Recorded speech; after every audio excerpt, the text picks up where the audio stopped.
Genie grind, I wish I'm getting rich, huh? Remember when I said I hit a lick, huh? I don't really wanna fuck the bitch, what? Willie went and made another hit, okay, like Prada on my motherfucking kid, huh? Louis on my motherfucking hip, huh? Curry how I dunk, no switch, hey, fucking gonna fuck that bitch, hey, if you ain't gon' fuck with me, you a dumb fuck, put up a hit but feel like one punch, look at my bank and I'm getting dumb rich, and I'm gonna count it up till 100.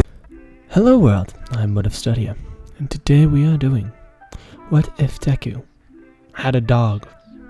I know. Interesting. Either way, we'll be changing up Deku's backstory. You see, Deku will be born earlier. He won't be a student. Oh, no. Deku will be born in a quiet household. His mother left him early, although he was never told why. After all, his father was mute. The mute hero, they called him. After a horrible accident many years ago, in the middle of him saving people, he was stabbed through almost the heart. Unfortunately, it missed, and it hit his lungs, injuring his vocal cords in the process. He was unable to speak, and even if he does, it harms him severely. He didn't speak at all, actually. He didn't even attempt to learn sign language.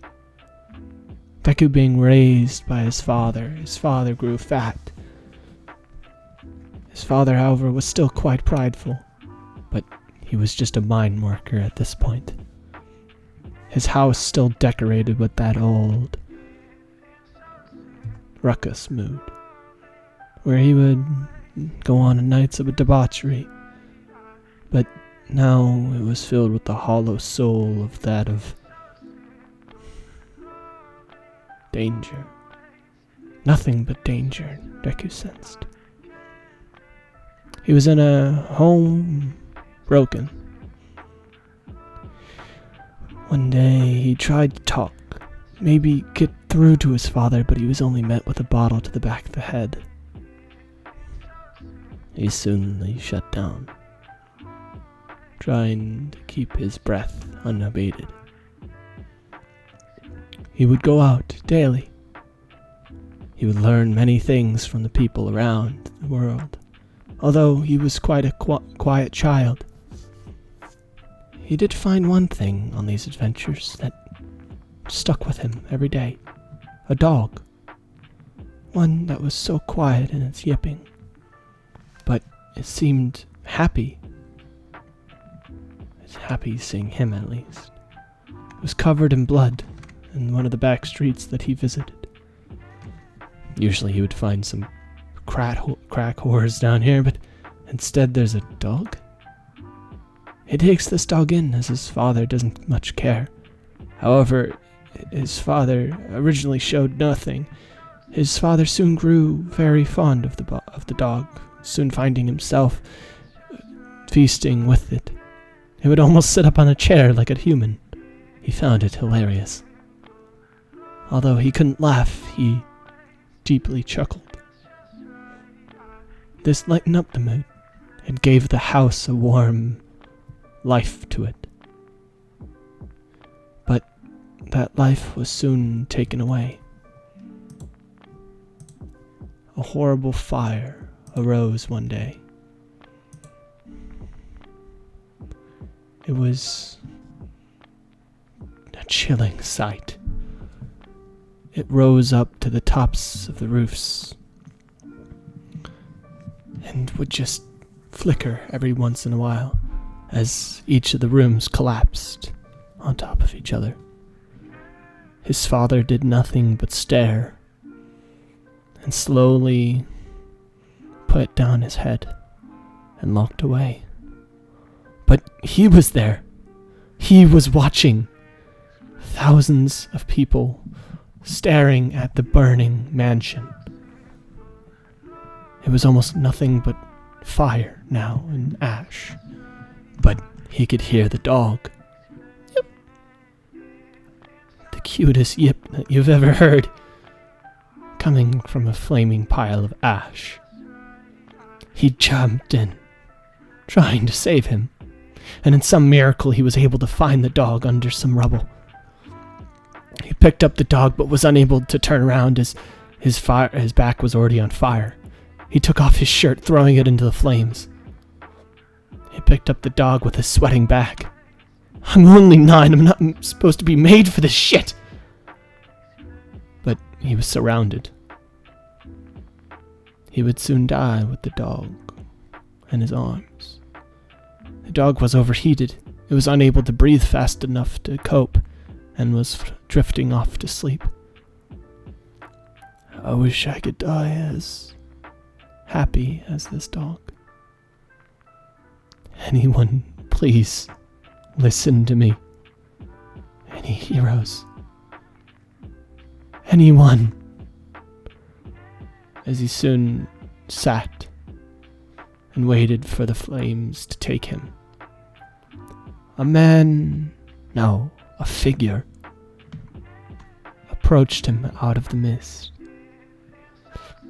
This darkness seeped into it, out of the dog's, and his mouth spread darkness, and some culling fear shook over him, like he feared this thing more than the fire, scared of something more than death. Impossible. But the man smiled out of all of this.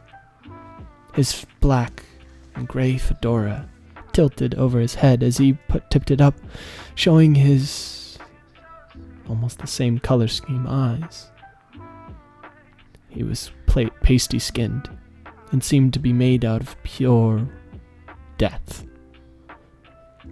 He welcomed the two, introducing himself as Death, in quite a fun way, not matching the mood at all. He reached out his hand, saying that he's got a deal for him, although I don't think he's in much way to not accept. But he didn't shake the hand just yet. He looked down to the dog and back up to the man. Oh, I understand, Sonny. The dog can come too. Are you going to take the hand or die? He finally took the hand.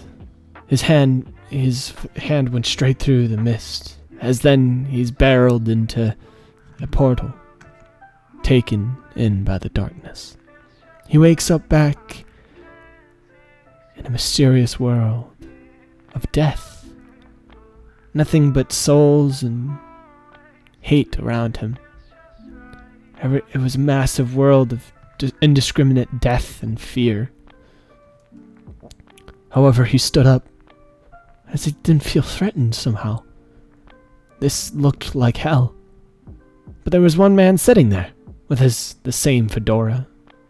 He made the connection and walked up to him on the crumbling ground. The throne he sat on was shabby, almost made out of grounded wood. He said, You know why I made this contract with you? I'm sure you know what you're supposed to do. He shakes his head. What a weird kid. Either way, there's someone else in your same position. A girl. And then a whole classroom after that. Deal with the girl first, however. She's currently on top of a cliff, considering. As, Deku almost immediately rushes off to do this. He says, You'll need to talk to her, though. I don't know if that's going to be a problem. But Deku just looks back to him, nodding, and then jumps into this portal that he opened up in front of him. The massive globe that he had saw before now shifted into this portal, and darkness overtook him again.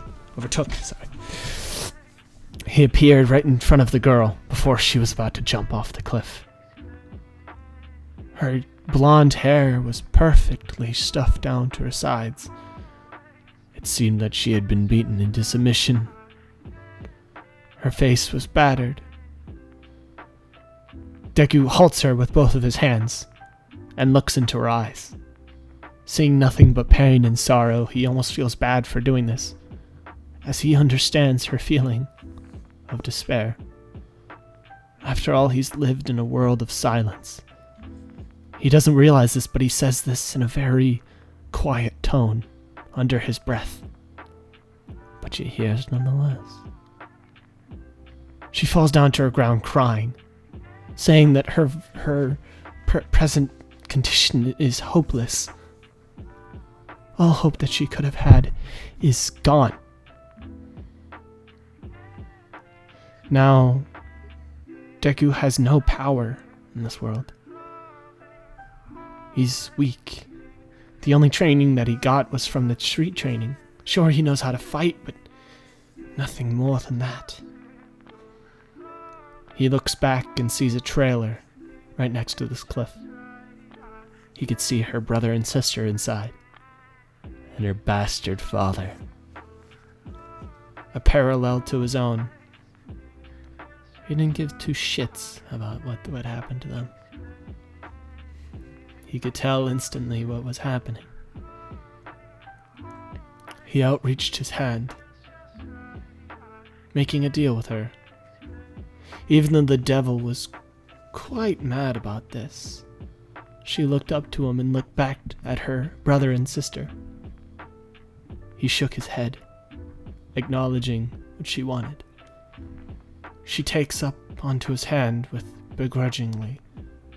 She was teleported into the darkness with him.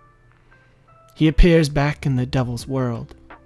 Death himself was quite peeved. No, I didn't need this many people. As Deku is standing next to two kids and Toga, she introduces herself as. What exactly did I agree to?